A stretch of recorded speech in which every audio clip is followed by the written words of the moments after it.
East of Los Angeles, a calm holiday weekend is shattered by a devastating explosion. A neighborhood is destroyed.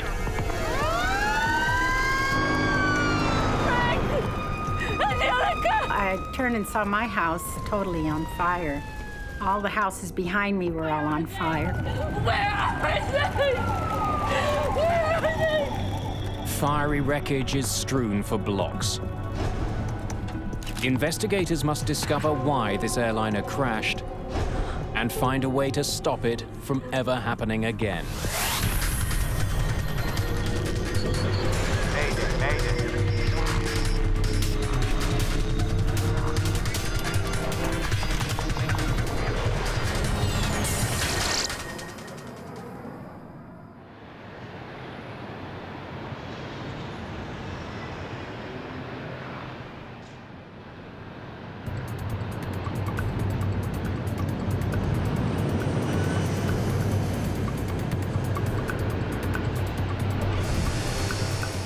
Los Angeles International Airport, LAX, is one of the busiest in the world.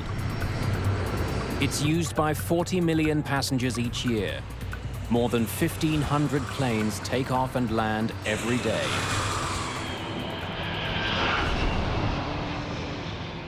It's August the 31st, 1986, Labor Day weekend.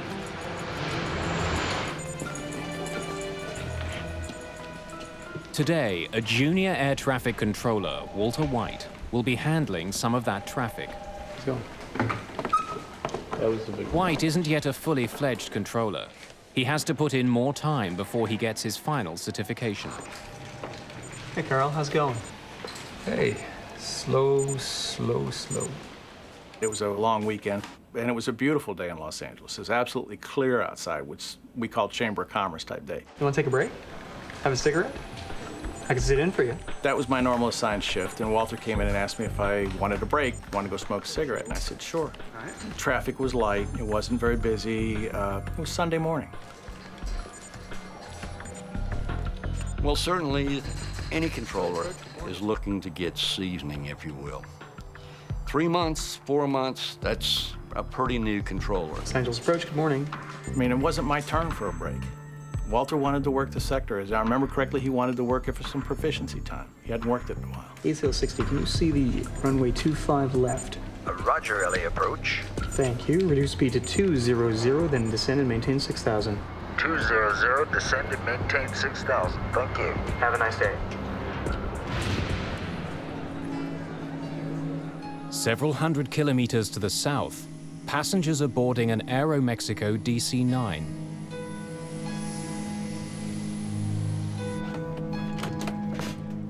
Dr. Donald Wong and his sons are returning from a highly successful fishing trip. Jason, I think we should put it up in the kitchen. They caught an enormous sailfish, Your mom would love it. which they plan to display at home. Labor Day weekend was the last weekend before school was to start. Donald decided that it would be fun to take the boys fishing down in Mexico, to go deep sea fishing, which he'd only done one other time in his life. This would be a father-son bonding weekend. And it was also the first time that they had traveled without me.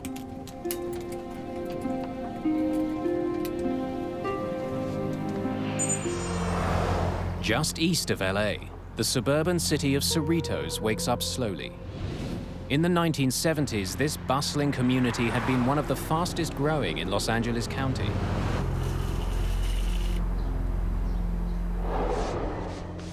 My husband had been working out of town all week, and he was coming home for the weekend. And that Sunday morning, I decided, let's just stay home, not go to church. I'm gonna go out and get your favorite things for a good breakfast.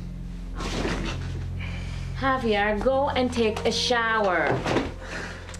And I left to go to the grocery store. In the home was Alex. He was 14. His twin sister, Angelica. She was asleep. He was asleep still. And Javier, that was my 16-year-old, and my husband.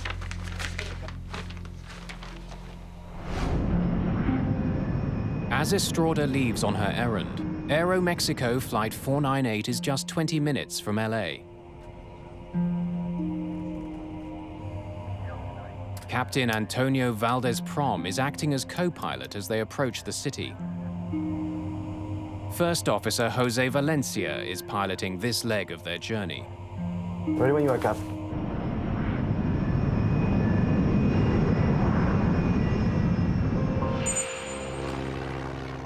About 22 kilometers south of LAX sits the Torrance Airport. Operating in the mammoth shadow of LAX, Torrance serves private planes and amateur pilots.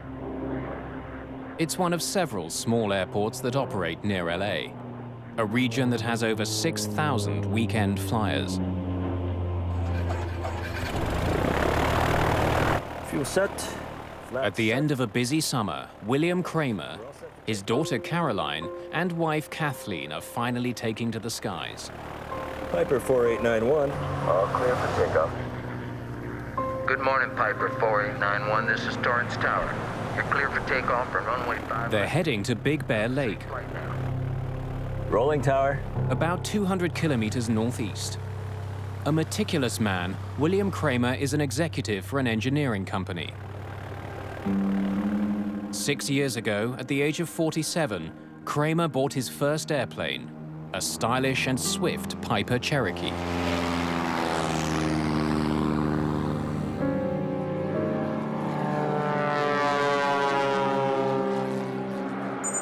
Wings west 5225, Los Angeles approach, depart Sealed Beach, heading 320.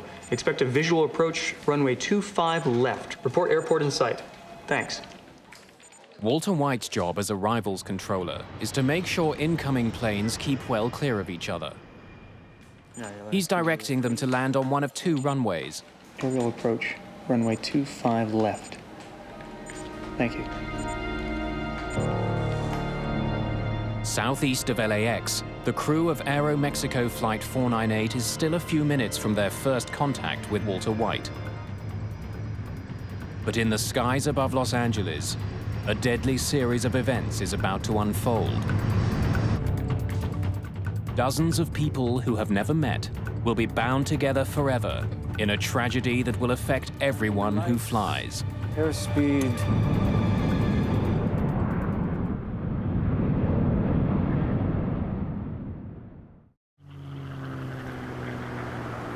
August the 31st, 1986, Labor Day weekend. All clear for takeoff, Torrance. Just south of Los Angeles, William Kramer and his family are finally on their way for a long-awaited holiday. Okay. Just an hour to go, we're in Big Bear Lake.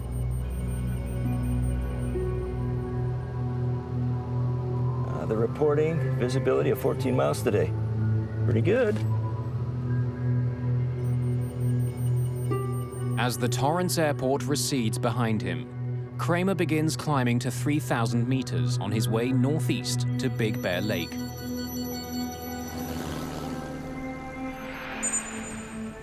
Several kilometers away, a half-full DC-9 from Mexico is approaching Los Angeles International Airport.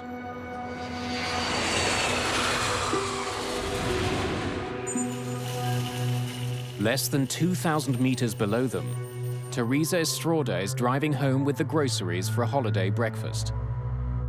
Her husband and 3 children are waiting just a few blocks away.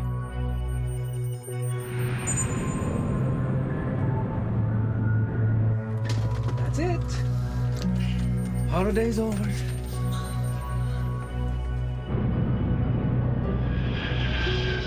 PSA 1765, 12 plus, 1 mile southbound. It's not a busy morning, and one by one, arrivals controller Walter White guides his planes in safely. Report airport in sight. At 11:47 a.m., he gets his first call from Aeroméxico Flight 498. Los Angeles approach, good morning. This is Aeroméxico 498.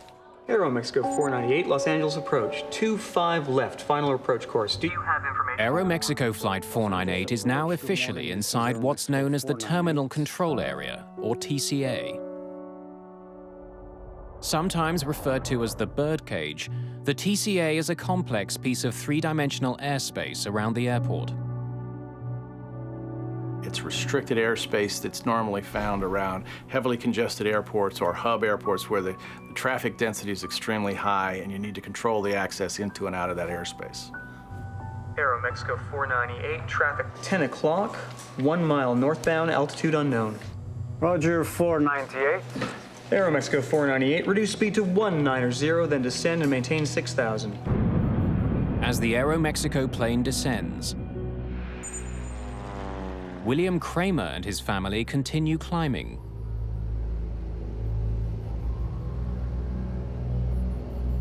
I hope it's like this when we get to Big Bear. We should be able to see the ocean by now. Hon, take a look at the map and look around the 4-5 and see if you can see any kind of landmarks that we can use. Oh, what am I looking for? Walter White is keeping his eye on the Aeroméxico jet when his attention is abruptly drawn to another plane that's just appeared on his radar. It's not one he's expecting.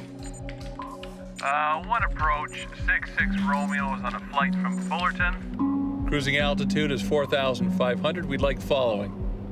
The pilot of a small Grumman Tiger asks White to help guide him through the crowded terminal control area. Pilots are supposed to contact LAX approach before they enter the controlled airspace. This pilot could be in the path of incoming traffic. But before White can deal with the private plane, he gets a call from the Aeroméxico DC-9. What speed do you want? We're reducing to 290. No, to 190.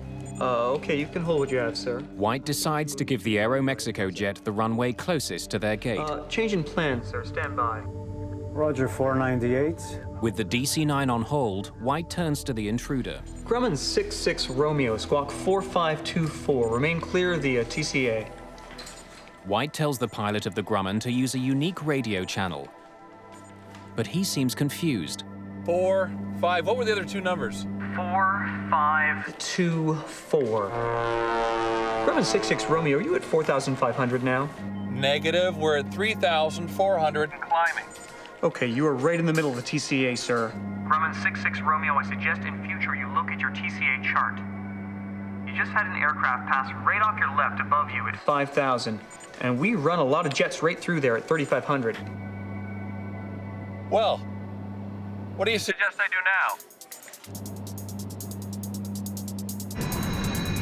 As the crew of Aeroméxico Flight 498 continue to close in on the airport, Landing lights. their DC-9 is rocked by a violent shudder. Bugs, altimeter bugs.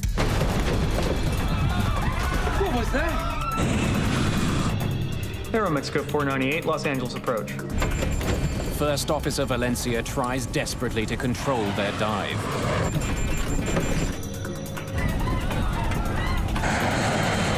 Aeroméxico 498. Los Angeles approach. This can't be.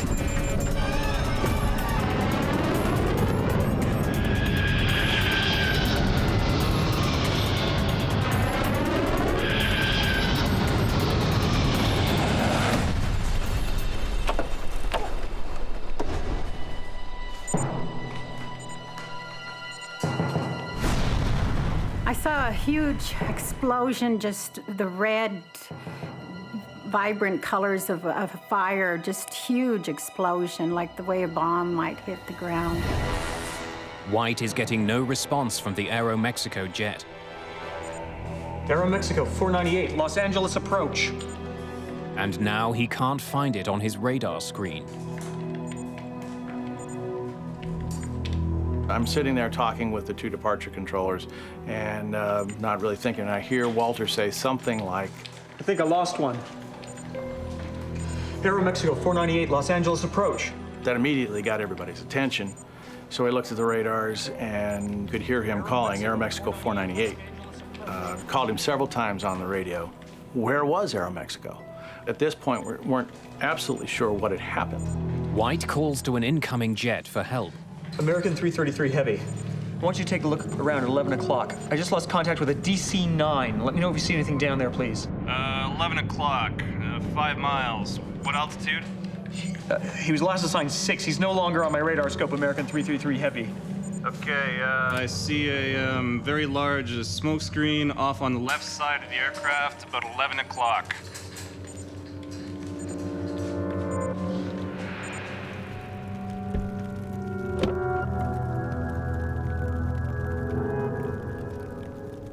I went down the street to go to my house, and I saw a woman's head. That her body had been cut in a diagonal, and she was just laying there. There was nothing but debris and fires sporadically all over the place, and I could see the fire in the whole neighborhood.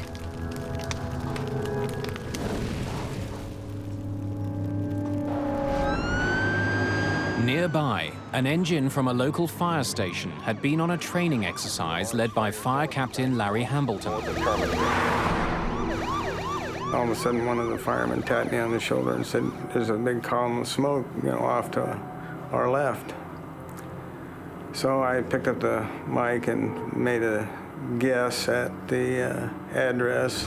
Responding to a large fire north of 91 north of Carmenita. They came back and said, "Well, we've got a report of an airliner down." So I upgraded the response to basically triple what I initially asked for. I'm calling for a third alarm and 2 air squads east of 183 in Carmenita.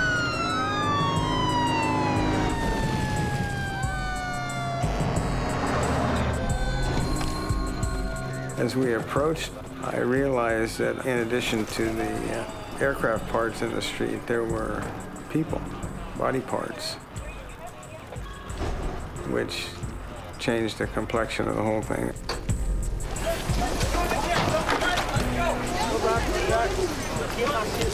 Derek, get in here. Set up a perimeter.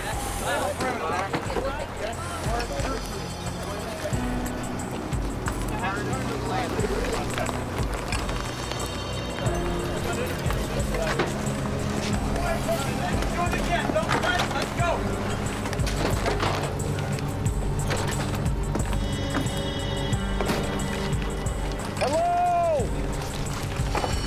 Hello? Can anybody hear me?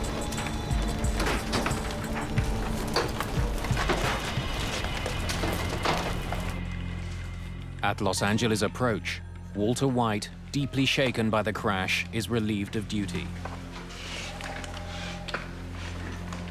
I remember watching Walter get up and walk out of the room by himself.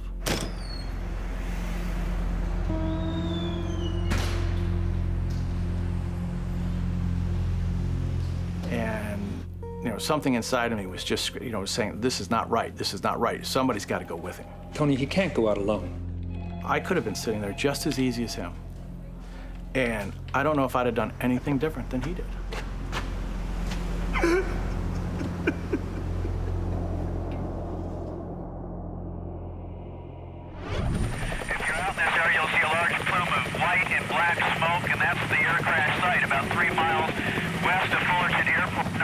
Helicopter news crews are quickly on the scene. Medevacing.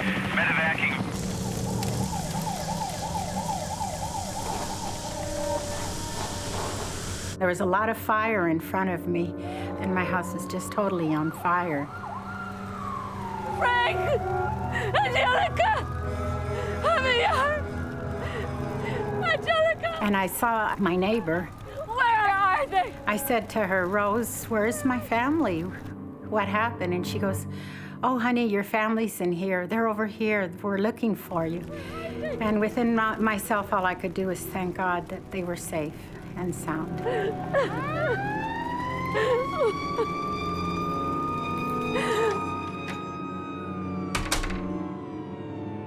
She took me into her home, and I saw Alex. Alex! Alex! What happened? Where's Angelica? Where's Angelica? I don't know. Where's Javier? Where's Papa? I don't know, Mom. I'm sorry. I don't know, Mom. And he started crying right away and said, "Mom, I'm sorry. I'm the only one that came out alive." And all I could do was hug him.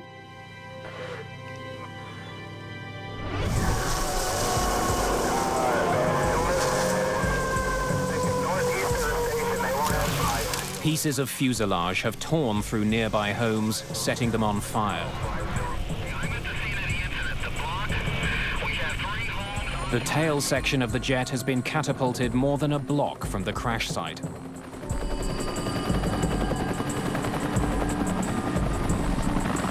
Hello? Is there anybody in here?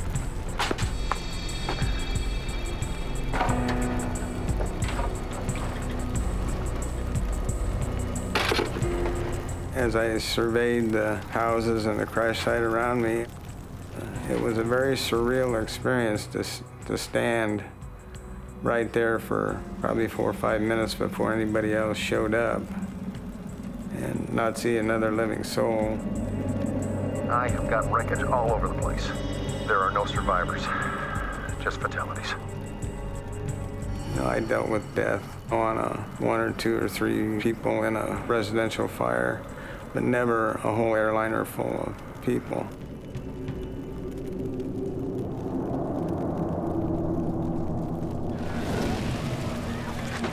Let's go to work, guys.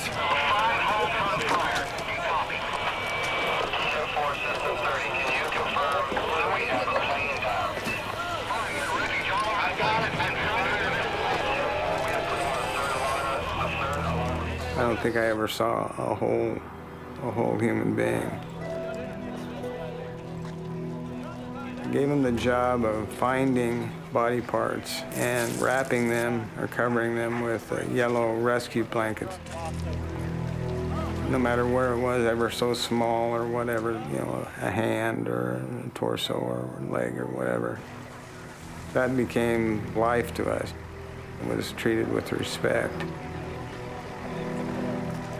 My memory of the incident is in a muted shade of brown. It's not black and white, it's not vivid color. You know, the grass isn't green, you know, the houses don't have paint. It's all some muted brown shade. And I'm told that that's my brain's way of taking something violent and horrible and softening it a little bit so I can live with it and deal with it. This neighborhood has just been torn apart. Yellow sheets mark the bodies. I count 1, 2, 3, 4, 5, 6, 7, 8, 9, 10, 11 bodies right now. Oh, gosh. This neighborhood has just been devastated. 16 houses have been damaged, many of them completely destroyed.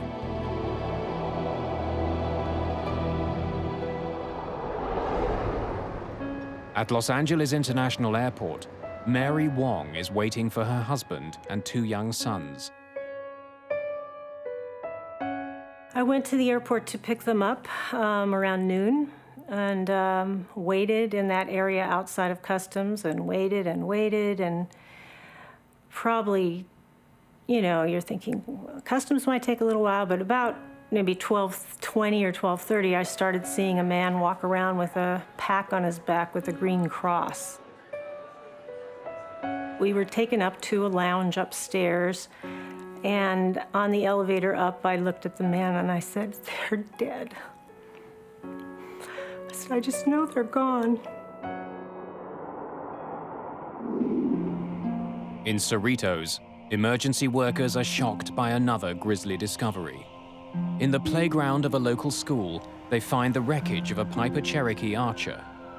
Remarkably intact, the plane's canopy is sliced off. Its 3 occupants are found still belted into their seats. William Kramer and his family are dead.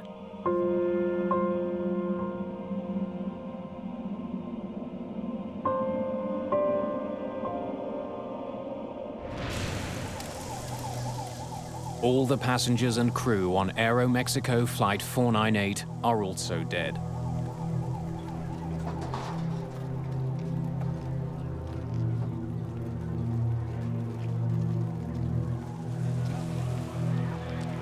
In addition, 15 people on the ground have been killed. It's a horrifying situation. 2 planes have crashed into a California neighborhood. Something's gone terribly wrong in the skies above one of the busiest airports in the world. Now investigators have to find out exactly what happened. On the last day of August in 1986, a lazy Labor Day weekend is shattered by an enormous explosion.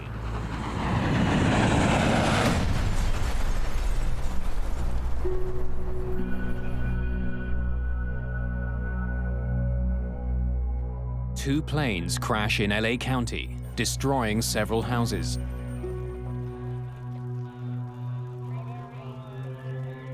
It's a grisly scene. Bodies are scattered throughout a devastated neighborhood.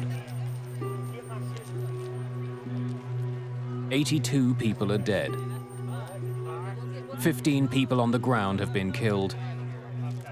Another 67 have died in the tangled wreckage of the 2 planes involved.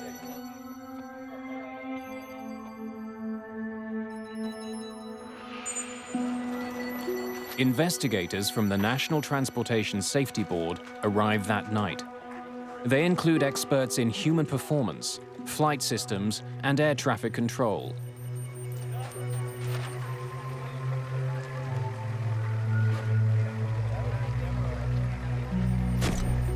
From the beginning, investigators are focused on the fact that there are 2 planes on the ground. It suggests a disturbing conclusion, that this was a mid-air collision.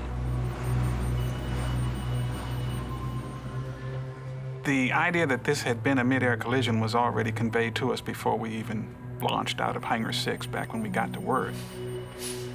They saw 2 wreckages coming down, and that's the way it got conveyed to us. With that idea in mind, John White and his team must painstakingly examine the wreckage. It's more of now documenting where the major pieces were, and then looking at the pieces to see if you can determine how the aircraft, at what angle the aircraft may have come together at. Propeller marks on the tail of the DC-9 and paint from the Piper Cherokee reveal how the planes crashed. It looks like the Piper collided at the tail section of the DC-9, and the horizontal stabilizer came off. And once that happened, you could no longer control the pitch of the DC-9. The descending DC-9 and the climbing Cherokee met at a 90-degree angle.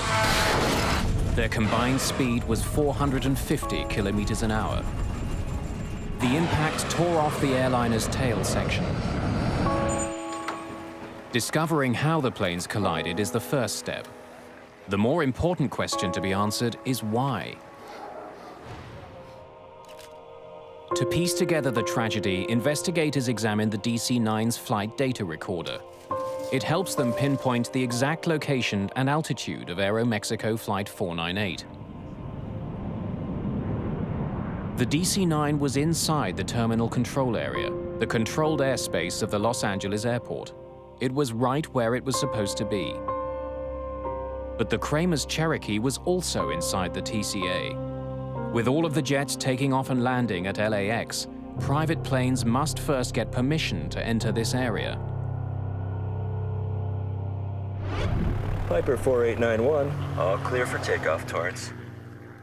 William Kramer was a newcomer to Los Angeles, but investigators learned that he was well aware of the limits imposed by the TCA. He knew that it was restricted airspace. And in the cockpit of Kramer's Cherokee, the confirmation. Investigators find a map of the Los Angeles terminal control area.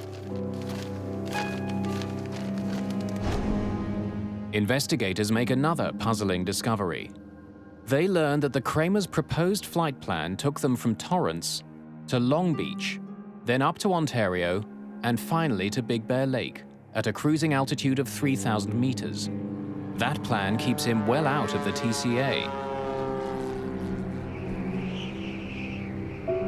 The fact of the matter is that the Cherokee flew into the TCA and hit the DC-9 in restricted airspace without a clearance. So how had Kramer flown into danger? And why hadn't he let anyone know? On the ground in Cerritos, one possible answer emerges. Heart disease runs in Kramer's family, and the initial autopsy results show a major blockage.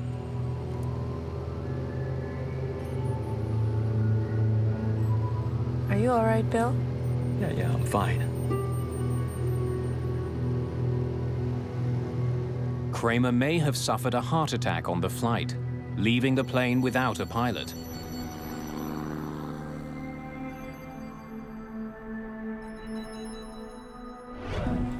Samples of William Kramer's heart tissue are sent to the Armed Forces Institute of Pathology for testing. If he suffered a heart attack, it might explain why he didn't call in to LA approach.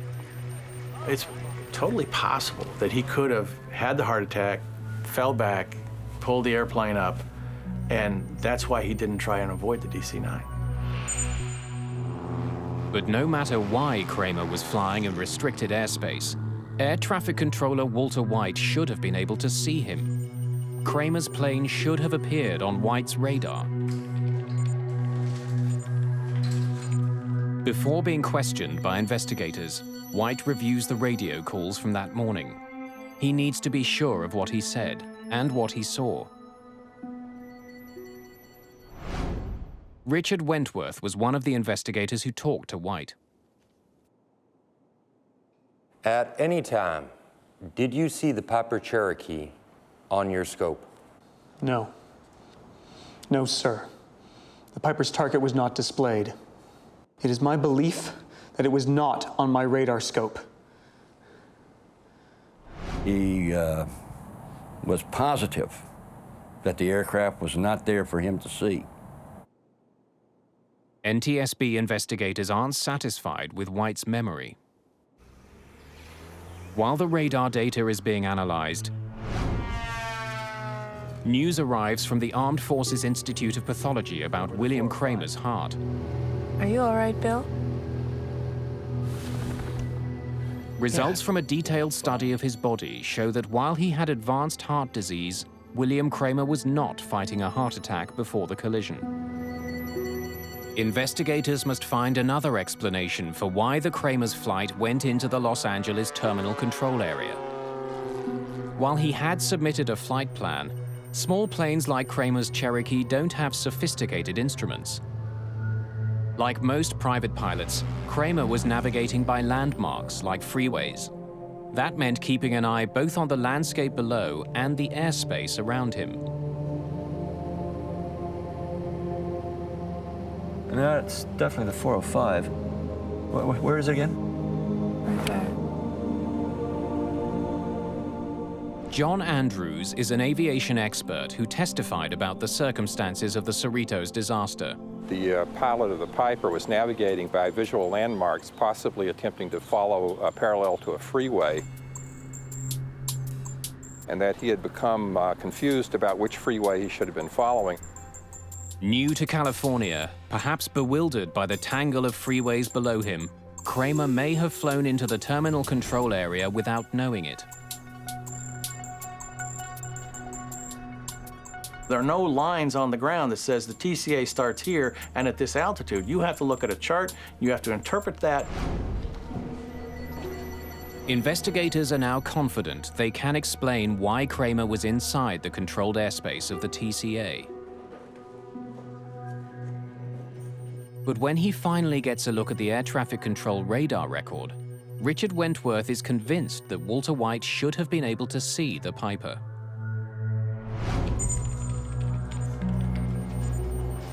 We were able to determine that the aircraft that collided with Aeroméxico was there to be seen. So why hadn't White reacted to the Kramer's plane if it was on his radar?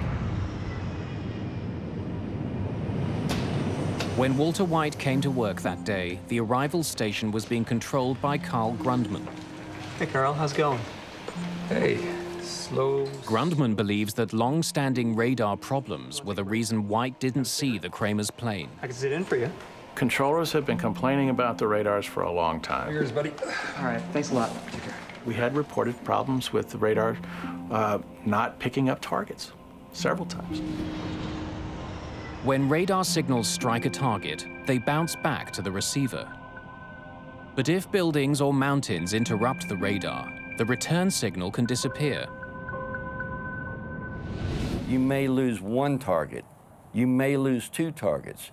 It may not be presented for one sweep. Did you see the Piper Cherokee on your scope? No, sir. But that doesn't mean that the target isn't there. A blind spot is only an instantaneous thing. It's not a continuous thing. I think I lost one. There were also holes that were just because the radar was old. It was just not as accurate as it might have been. It was not state-of-the-art equipment, that's for darn sure. There's an effect called flicker. When a computer becomes overloaded, the scope will flicker. Every now and then, targets will drop out or can drop out. We reviewed that data.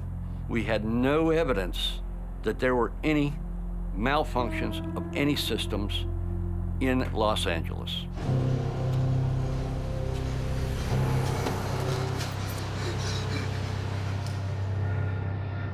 There is another possible explanation. If the Cherokee had appeared on the radar, White still could have missed it. Investigators focus on the other plane in the sky that day, the Grumman Tiger. Private planes are required to contact air traffic control if they're entering the terminal control area. But the Tiger was already deep into the TCA before it radioed Walter White. One approach, 66 Romeo is on a flight from Fullerton. Cruising altitude is 4,500. We'd like following. Grumman 66 Romeo, are you at 4,500 now? Negative. We're at 3,400 and climbing. Okay, you are right in the middle of the TCA, sir. There was an aircraft that was east of the airport, which he became involved in. That was what they called a violator. Grumman 66 Romeo. I suggest in future you look at your TCA chart. You just had an aircraft pass. The problem with the conversation between the controller and the pilot of the Grumman is that it went on too long. Why were you so mesmerized by the Grumman? I thought he posed a risk. This occurred during a critical time at which the two aircraft to the southwest of his display, which was the Aeroméxico and the Cherokee, were merging. But even if the Cherokee's signal did appear on White's radar, and even if he had seen it, investigators discover that White still would not have had all the information he needed. Radar signals only show controllers that a plane is in range. Transponders on planes can broadcast other information, including height and speed. But at the site of the Cherokee wreckage, investigators discover the plane's transponder is a basic model. It only sends out information on the plane's direction. It provides no information about the plane's altitude. So these controllers were pretty much used to seeing a little triangle which represented a VFR aircraft with no altitude readout, traversing all over the place. And unless they learned firsthand from the pilot, they had an expectation that the aircraft would not intrude into that airspace. Grumman 66 Romeo squawk 4524. Investigators believe that White's divided attention, perhaps made worse by an older radar system, explains why air traffic control never warned the DC-9 of the danger posed by Kramer's Cherokee. Any landmarks that we might be able to use as a visual. But there's another mystery that hasn't been solved. Studying the radar records from the day, NTSB investigators are startled by what they find. Neither the crew of the DC-9 nor the pilot of the smaller Cherokee took any evasive action before the crash. Both pilots appear completely unaware of each other. Definitely the 405. Why hadn't the pilots of either airplane reacted? Visibility was over 20 kilometers. How could two planes collide in the clear blue sky? To try to get a better sense of what was happening inside the Aeroméxico cockpit, investigators listened to the airplane's cockpit voice recorder. Los Angeles approach, this is Aeroméxico Flight. The flight crew had put Walter White on their overhead speakers. The microphone for the cockpit voice recorder was right beside the speakers. Depart sealed beach, heading 320. Much of what the pilot said was drowned out by White's voice. Reduce speed to 200, then descend and maintain 6,000. Altimeter bugs. The radar information paints a puzzling picture.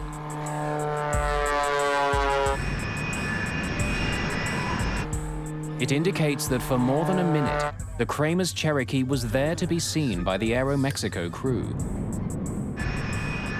And if the Kramers had looked out of their right side window, they would also have seen the Aeroméxico jet. But neither plane altered its course. Neither plane took any action to avoid the deadly collision.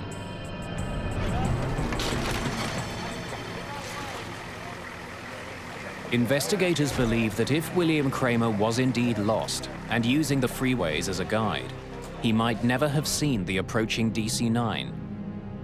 The window he would have been looking out of was the pilot's window, but the DC-9 was coming from the other direction. A visual landmark that I can... This would have been a very unfortunate situation because the DC-9 was approaching from the far right side and in fact could only be seen out the passenger's window, which was on the right side of the aircraft. For the crew of the DC-9, the very size of the much smaller Cherokee could have prevented them from seeing the plane before it was too late.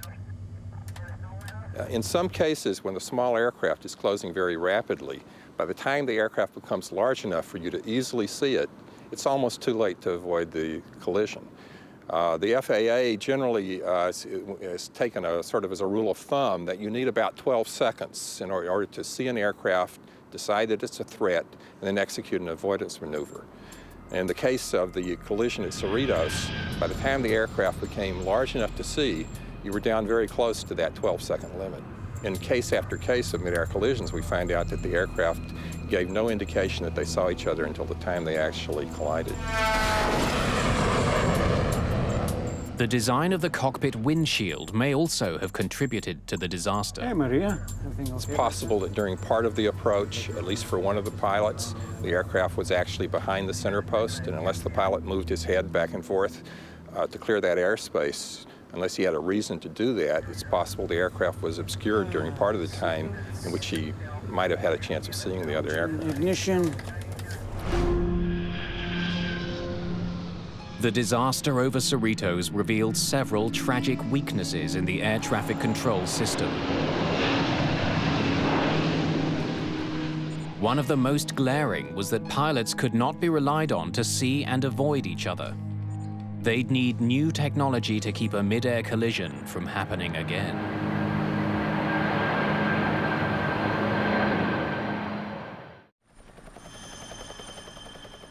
A small California neighborhood is rocked by a terrifying plane crash.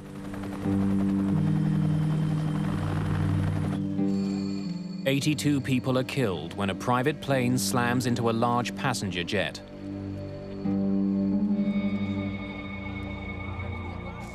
The devastation is enormous. More than a dozen houses are damaged, several leveled completely. The NTSB report makes it clear that there are glaring problems across the air traffic system. And these concerns must be addressed before, inevitably, there is another mid-air disaster. The FAA, which regulates the airline industry in the United States, acted swiftly to improve safety. A new kind of transponder was required for smaller planes, the kind that might have helped air traffic controllers recognize that the private aircraft posed a danger. If you had an aircraft that flew under a controlled airspace, you would have a transponder and you would be required to have altitude encoding or reporting. That way it would be no mistake as to whether you had an intruder or not. A new system called Mode C Intruder was also developed to warn air traffic controllers. Mode C Intruder is an automated program that is now incorporated in all our major radar facilities, that if an aircraft should inadvertently intrude, the controller will now be given a visual and an oral alert, thus giving him time to provide a timely warning to the pilot. In-range check. Seatbelts, engine ignition. Even for the most diligent pilot, the old strategy of see and avoid had serious limitations.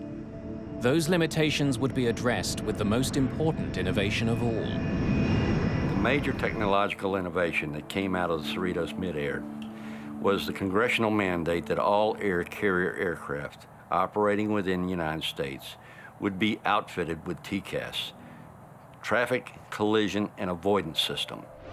John Andrews worked on the team that developed TCAS. The TCAS collision avoidance system, which was under development, quite possibly could have prevented this accident. TCAS gives the pilot a traffic advisory at 45 seconds before the potential collision. Hey, Maria. Everything okay back there? And then at approximately 25 seconds or so before the potential collision, a resolution advisory is given to actually tell the pilots to climb or descend to avoid the altitude of the other aircraft. See.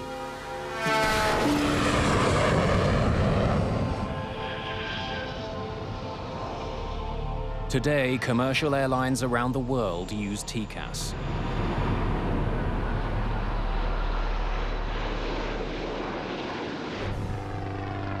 The pilot of the Grumman Tiger, the so-called third pilot whose actions may have played a part in the crash, was eventually charged for flying into controlled airspace in a careless and reckless manner.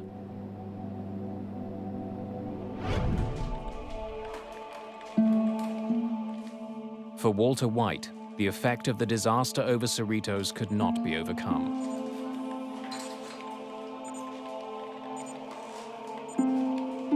Walter came back to the TRACON, and I think it was probably a month or so later. And I can't give you exactly how long he stayed there, but it wasn't very long. And he just got up and said, no, thank you.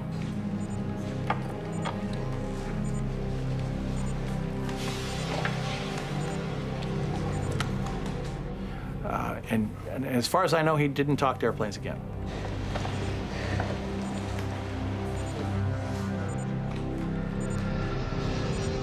Within a year of the incident, the old radars at LAX were replaced.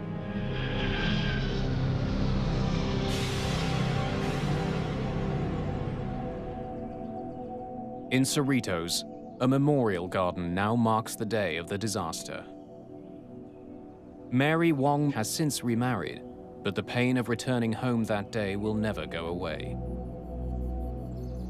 There's nobody here. The house is empty. Derek was already living in an apartment in San Diego, and here I was. I was no longer a mother, except to Derek, and I was no longer a wife. And so it shattered my whole world.